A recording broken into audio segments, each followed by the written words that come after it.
mga pagkain, gulay sa Asian Mart.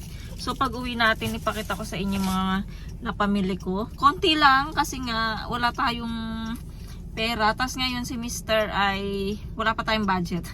So si Mr. nagpunta dito sa store dahil nga wala tayong mantika. Tapos sabi ko bili na rin siya ng manok dahil kahapon wala kaming masyadong napamili talaga. Ang nabili lang namin kahapon, kung nakita nyo yung previous vlog ko mga bebs, yun yung baboy lang ng marinated. Ngayon nilulutuin ko na siya ngayon dahil iyon yung aming dinner. So ayun lang yung mga napamili namin kahapon dahil nga kapos pa tayo sa budget. So 2 weeks pa bago tayo magkaroon ng budget ulit. So may inaasikaso si Mr. dito sa namin dito sa tawag dito is Damunwa Kajok. So ilalagay ko na lang dito yung English mga bebs kasi hindi ko alam yung English noon. So tapos galing din si Mr. at saka si Yeram doon sa hospital kasi nga 'di ba kailangan ni Yeram ng ng medical para doon sa school nila kasi nga pag dito sa school ng mga bata may kailangan talaga nilang ipamedical sila, ganun. So nakita yung kabilang, hindi ko alam kung dito or dito, yung mata niya hindi okay. So sigurado sa kaka-gadget yan. So ngayon kailangan pagawan siya ng salamin mga babes si Yeram. Ay naku po, lahat na kami nakasalamin. So ayun, so yung problema sa kanya yung isa niyang mata nga na kailangan niyang magsalamin. So ayun, pag nagkapera ipapagawan muna ng salamin si Yeram. So si Yetchan kailangan na rin siyang mapalitan ng salamin kasi nga 2 years na rin mahigit yung kanyang salamin. So ako din kailangan ko rin magpagawa dahil nga sobrang sakit din ng mga mata ko. Ito pag suot ko rin to masakit yung mata ko mga babes. Ayan. So tinatsaga ko lang siya. So ayun, pagka yung sa naaprubahan yung inaasikaso namin mga babes, sigurado magpapagawa kami siyempre unahin muna ni Mr. Sierra pagsahod siguro. Tapos yung inaasikaso naman namin kapag na-aprobahan, ayun, magpapagawa kami ng salamin ni Yetchan. So ayun, ang dami ko na naman chika. So medyo matagal-tagal si Mr. Naglakad kasi doon banda kasi yung store mga babes, kaya medyo matagal. Wala kasing parking doon sa harapan ng ng mart, kaya ayun dito kami napunta sa likuran. Ayun, so yung mga bata naiwan na sa bahay. Tapos si Coco pala pinaliguan ko na siya kanina. So naligo siya ulit kanina mga babes kasi amoy pusa na siya. Ayun, ngayon amoy na siya, sabon na siya, shampoo. Kasi nga mga babes, late na tayong mag-vlog kanina. So ngayon late tayong mag-vlog ngayon mga babes. So kanina kasi pagkatapos kong maglinis ng bahay, mag-ayos ng Christmas tree, nagpahinga muna tayo mga babes kasi sobrang nakakapagod. Ayan, so hindi ako nagbukas ng aircon mga babes maghapon kasi nga medyo okay na yung weather kanina, hindi na siya mainit. So ngayon lang gabi binuksan ko na yung aircon kasi nga para medyo lumamig na sa bahay at Tapos pala mga babes, yung 'di ba doon na kami, ay hindi ko pala nasabi sa inyo. So ngayon mga babes, yung maliit na kwarto kung saan kami nakakwarto ng asawa ko ay yung mga bata na yung nagkakwarto doon. So ngayon balik na kami ni Mr. doon sa malaking kwarto. So hindi pa kami natulog doon kasi nga medyo mainit-init pa, no. So si Mr. medyo maliit kasi yung aming kama. Ang ginawa ni Mr. nagtingin ulit siya doon sa may carrot na mga nagbebenta ng second hand, may mga pre or yon, edi nagtingin siya doon. So may nakita si Mr. na kama doon mga bebs na pre lang siya. Sana nga kukunin ngayon pero wala nga time dahil nagpa-medical si Yeram tapos bumili kami ng bigas. So walang time, siguro tomorrow or Wednesday, hindi din siguro. So ayan, kukunin namin yung kama na yun para sa amin ni Mr. Tapos yung Kasi nga 'di ba yung kama na yun sa bahay, double deck yun mga bebs. Pinaghiwalay lang namin. Pero yung kama na nasa kwarto ng malaki niyan mga bebs ay itatapon yun. Tapos yung matitira yung kama na lang na isa doon sa kwarto namin na maliit dati. So kung naintindihan nyo ba? So ayun yung kama na darating na free lang siya mga bebs. Baka tomorrow or Wednesday mga bebs ipakita ko sa inyo kung hindi man matuloy itong vlog na to mga bebs kasi nga late na tayong nag-vlog, 'di ba? So ayun, i-try nating mag-vlog kung kailan kukunin yung kama mga bebs para makita nyo rin. Ang daming free dito sa Korea mga bebs na mga gamit. Ayan, kung malapit lang sana sa Pilipinas, naku, itatapon yung mga gamit doon. At saka yung rep namin ng mga bebs na maliit, hindi pa rin siya nabebenta. Hindi ko nga alam kung saan ko siya ipamimigay. Ayun, wala pa rin si Mr. So ayun mga bebs, kita-kita na lang tayo sa bahay. Pakita ko sa inyo yung mga pinamili ko na, hindi naman marami, na gulay. 2,000 years later. So ayun na nga mga bebs, nandito na kami sa bahay. So ipakita ko sa inyo yung binili namin dito sa store malapit. Bumili si Mr. ng radish kimchi. Kasi wala tayong kimchi sa bahay ngayon eh. Tapos nagpabili ako ng manok. Chicken. Na isang buo siya pero nakahati na siya. Tapos ito na nga, mantika. Kasi wala tayong pang luto mga bebs. Ayan, mantika. Dito kayo. Ayan, mantika mga bebs. Tapos sa Asian Mart naman ay bumili ako ng okra. Oo, 3K. Ayan, bumili ako ng okra mga besh. Tapos, bumili ako ng beans. Favorite kong beans mga bebs. Ayan. Ito? Ito. Tapos, ito, uso na. Milo. Maliit mo na binili kong Milo. Changkan chok ay chagong gusto. Sachon chubel. Kaya tapos bumili ako ng pansit. Mga bebs. Pag gusto kong magpansit, ayan, meron kaming pansit. Hindi. Philippine.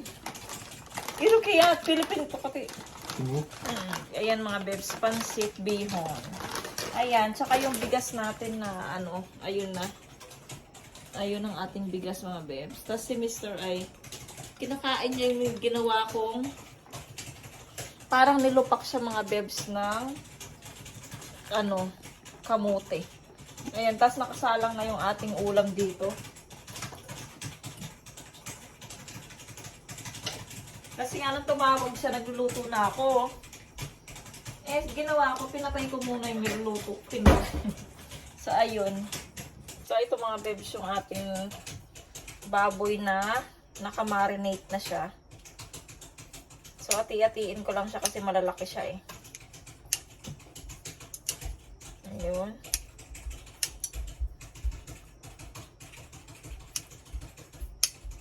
Tapos lalagyan ko siya ng sibuyas para masarap siya. So luto na rin yung aking sinaing.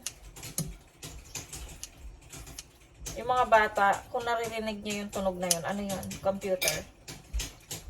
Naglalaro sila.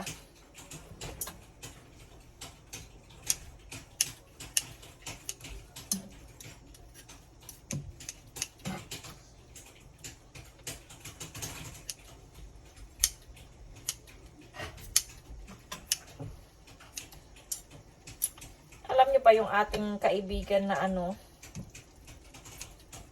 kung yung nagbigay sa akin ng pusa, matagal siyang hindi nag-message sa akin dahil nga sa medyo nagtampo siya sa akin, 'di ba? Sa amin.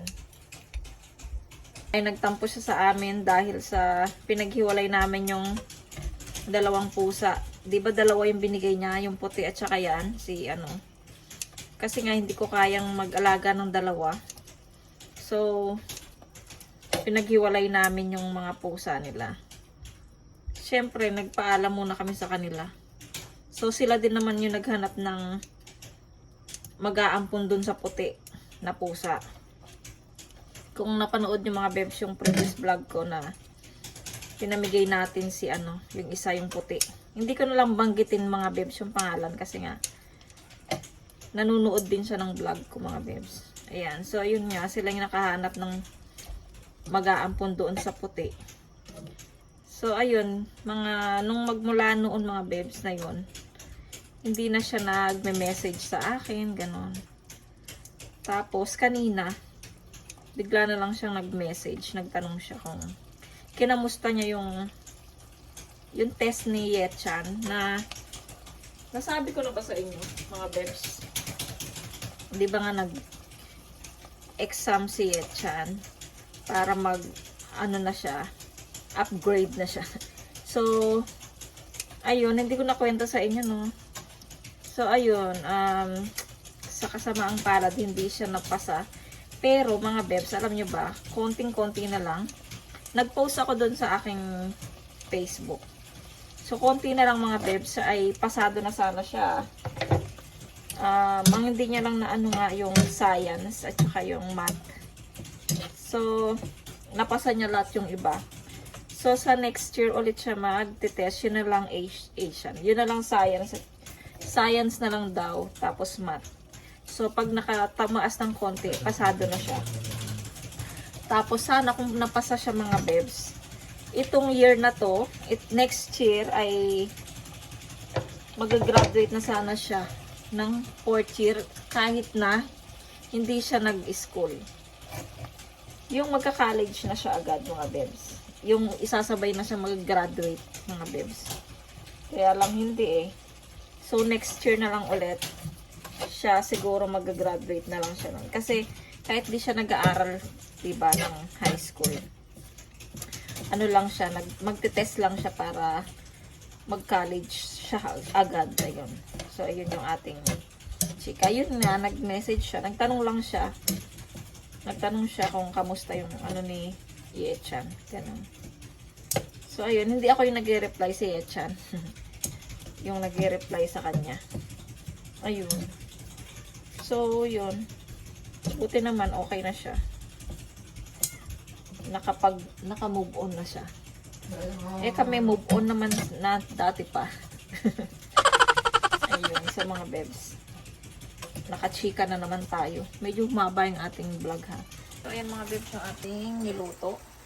Nilagyan ko siya ng sibuyas. Ready na to.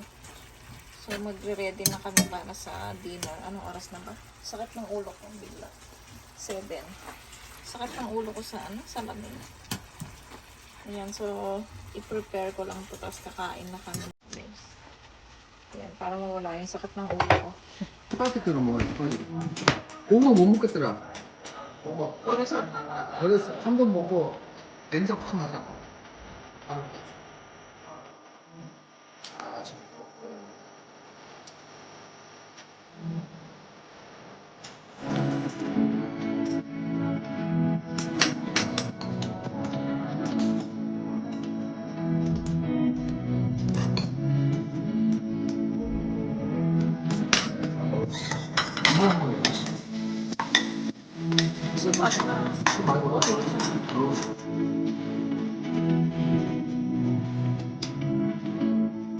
Lumabas sila Mr. mga bebs katapos kumain kasi nagbayad sila ng wala kasing pagkain si Coco, so nagbayad sila sa bangko para makabili ng pagkain kasi yung ating bangko, ang bangko walang laman. So ayan, nag-send na lang sila doon, nagpunta sila dyan sa bank malapit sa amin. Ayun, nag-send sila para bukas darating yung pagkain ni Coco tomorrow mga bebs. Tapos bumili din sila ng ice cream at saka pinadaan ko sila sa Daiso.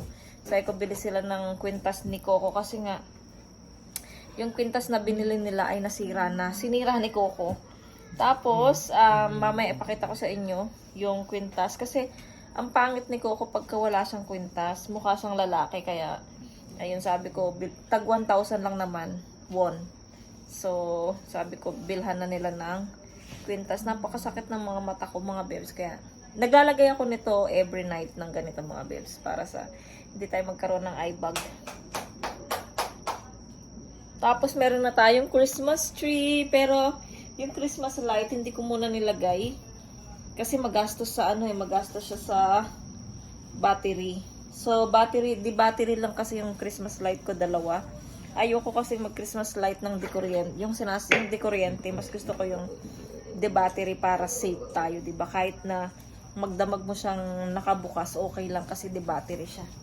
So, ayun, doon ko nilagay, doon ko pinesto. Doon naman talaga yung pwesto ng ating Christmas light, Christmas tree. Kasi wala na siyang pwesto dito, mga bebs. So, punong-puno na. So, ayun, mamaya na lang ipakita ko sa inyo, mga bebs, yung Tapos, bumili pala sila ng ice cream. So, ayun, maya na lang. A few moments later. Ito mga bebs, nandito na sila, mister. Meron siyang pasalubong kay Coco. Binilhan ng konting pagkain. Tapos, ito may... Iko mo yan! Coco, Nora? 왜 아픈 거 있어? Laruan. Coco? Oo nga. Ayan laruan ng mga pusa. Tapos, ayan, ito yung kwintas niya, kulay pink na. Sana hindi na sirain ni Coco. So, ikabit natin sa kanya, mga bebs. So, ayan.